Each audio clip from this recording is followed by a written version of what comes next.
Telugu PMC ప్రేక్షకులకు స్వాగతం. Hi friends, మీరు గనక ఇప్పుడే మా ఛానల్కు వచ్చినట్లయితే మా ఛానల్ని సబ్స్క్రైబ్ చేసుకోండి.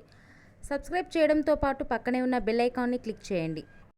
స్వయంవరం సినిమాతో తెలుగు పరిశ్రమకు పరిచయమైన హీరోయిన్ లయ తన చక్కటి అందం, అభినయంతో ఎన్నో సూపర్ హిట్ సినిమాలలో నటించింది.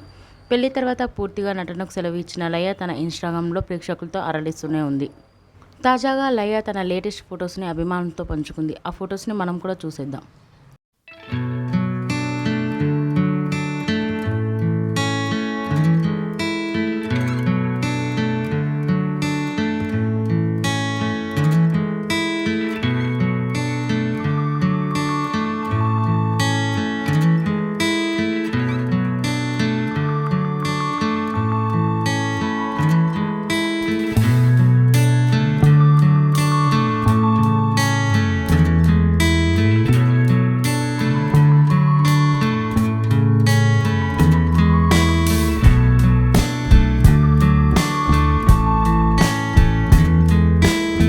ఈ వీడియో మీకు నచ్చినట్లయితే లైక్ చేసి మరిన్ని టాలీవుడ్ లేటెస్ట్ అప్డేట్స్ మిస్ అవ్వకుండా చూడాలంటే తెలుగు పిఎంసి ఛానల్ను సబ్స్క్రైబ్ చేసుకొని పక్కనే ఉన్న బెల్ ఐకాన్ని క్లిక్ చేయండి.